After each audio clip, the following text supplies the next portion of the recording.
Psaume 78. Mon peuple, écoute mes instructions. Prêtez l'oreille aux paroles de ma bouche. J'ouvre la bouche par des sentences. Je publie la sagesse des temps anciens. Ce que nous avons entendu, ce que nous savons, ce que nos pères nous ont raconté, nous ne le cacherons point à leurs enfants. Nous dirons à la génération future les louanges de l'Éternel et sa puissance et les prodiges qu'il a opérés. Il a établi un témoignage en Jacob, il a mis une loi en Israël, et il a ordonné à nos pères de l'enseigner à leurs enfants, pour qu'elle fût connue de la génération future, des enfants qui naîtraient, et que, devenus grands, ils en parlassent à leurs enfants, afin qu'ils missent en Dieu leur confiance, qu'ils n'oubliassent pas les œuvres de Dieu, et qu'ils observassent ses commandements, afin qu'ils ne fussent pas comme leurs pères, une race indocile et rebelle, une race dont le cœur n'était pas ferme et dont l'esprit n'était pas fidèle à Dieu. Les fils d'Éphraïm, armés et tirant de l'arc, tournèrent le dos le jour du combat. Ils ne gardèrent point l'alliance de Dieu et ils refusèrent de marcher selon la loi. Ils mirent en oubli ses œuvres, ses merveilles qu'il leur avait fait voir. Devant leur père, il avait fait des prodiges au pays d'Égypte, dans les campagnes de Tsoan. Il fendit la mer et leur ouvrit un passage. Il fit dresser les eaux comme une muraille. Il les conduisit le jour par la nuée et toute la nuit par un feu éclatant. Il fendit des rochers dans le désert et il donna à boire comme des flots abondants. Du rocher, il fit jaillir des sources et couler des eaux comme des fleuves, mais ils continuèrent à pécher contre lui, à se révolter contre le Très-Haut dans le désert. Ils tentèrent Dieu dans leur cœur en demandant de la nourriture selon leurs désirs. Ils parlèrent contre Dieu, ils dirent : Dieu pourrait-il dresser une table dans le désert ? Voici, il a frappé le rocher et des eaux ont coulé et des torrents se sont répandus. Pourra-t-il aussi donner du pain ou fournir de la viande à son peuple ? L'Éternel entendit et il fut irrité. Un feu s'alluma contre Jacob et la colère s'éleva contre Israël. Parce qu'ils ne crurent pas en Dieu, parce qu'ils n'eurent pas confiance dans son secours, il commanda aux nuages d'en haut et il ouvrit les portes des cieux. Il fit pleuvoir sur eux la manne pour nourriture, il leur donna le blé du ciel.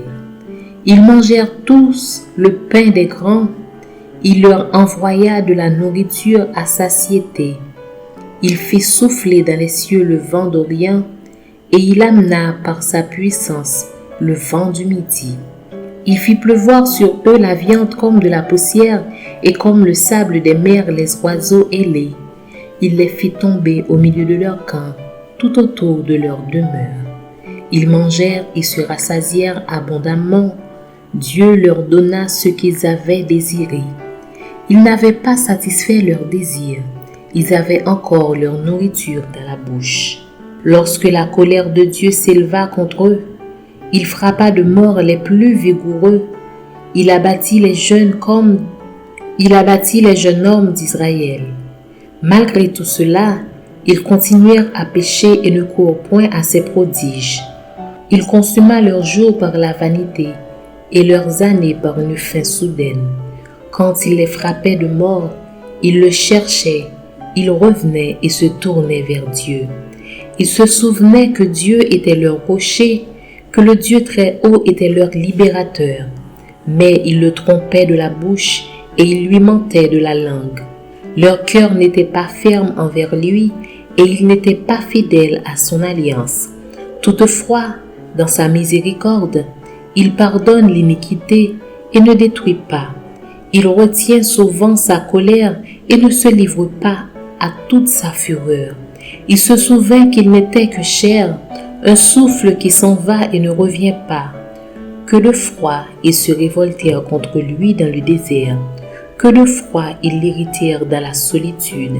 Ils ne cessèrent de tenter Dieu et de provoquer le Saint d'Israël. Ils ne se souvinrent pas de sa puissance, du jour où il les délivra de l'ennemi. des miracles qu'il accomplit en Égypte et de ses prodiges dans les campagnes de Soan. Il changea leurs fleuves en sang et ils ne purent en boire les eaux. Il envoya contre eux des mouches venimeuses qui les dévorèrent et des grenouilles qui les détruisirent. Il livra leur récolte aux sauterelles, le produit de leur travail aux sauterelles. Il fit périr leurs vignes par la grêle et leurs sycomores par la gelée. Il abandonna leur bétail à la grêle et leurs troupeaux au feu du ciel. Il lança contre eux son ardente colère, la fureur, la rage et la détresse, une troupe de messagers de malheur. Il donna libre cours à sa colère. Il ne sauva pas leur âme de la mort. Il livra leur vie à la mortalité. Il frappa tous les premiers-nés en Égypte, les prémices de la force sous les tentes de Cam. Il fit partir son peuple comme des brebis. Il les conduisit comme troupeaux dans le désert. Il les dirigea sûrement pour qu'ils fussent sans crainte, et la mer couvrit leurs ennemis. Il les amena vers sa frontière sainte, vers cette montagne que sa droite a acquise. Il chassa devant eux les nations, leur distribua le pays en héritage et fit habiter dans leurs tentes les tribus d'Israël. Mais ils tentèrent le Dieu très haut et se révoltèrent contre lui, et ils n'observèrent point ses ordonnances. Ils s'éloignèrent et furent infidèles comme leur père, ils tournèrent comme un arc trompeur. Ils l'irritèrent par leurs hauts lieux, et ils excitèrent sa jalousie par leurs idoles. Dieu entendit et il fut irrité, il repoussa fortement Israël. Il abandonna la demeure de Silo, la tente où il habitait parmi les hommes. Il livra sa gloire à la captivité et sa majesté entre les mains de l'ennemi. Il mit son peuple à la merci du glaive et il s'indigna contre son héritage. Le feu dévora ses jeunes hommes et ses vierges ne furent pas célébrées. Ses sacrificateurs tombèrent par l'épée et ses veuves ne pleurèrent pas. Le Seigneur s'éveilla comme celui qui a dormi, comme un héros qu'a subjugué le vin. Il frappa ses adversaires en fuite, il les couvrit d'un opprobre éternel. Cependant, il rejeta la tente de Joseph et il ne choisit point la tribu d'Éphraïm. Il préféra la tribu de Juda, la montagne de Sion qu'il aimait. Et il bâtit son sanctuaire comme les lieux élevés, comme la terre qu'il a fondée pour toujours. Il choisit David son serviteur et il le tira des bergeries. Il le prit derrière les brebis qui allaitent pour lui faire paître Jacob, son peuple, et Israël son héritage. Et David les dirigea avec un cœur intègre et les conduisit avec des mains intelligentes.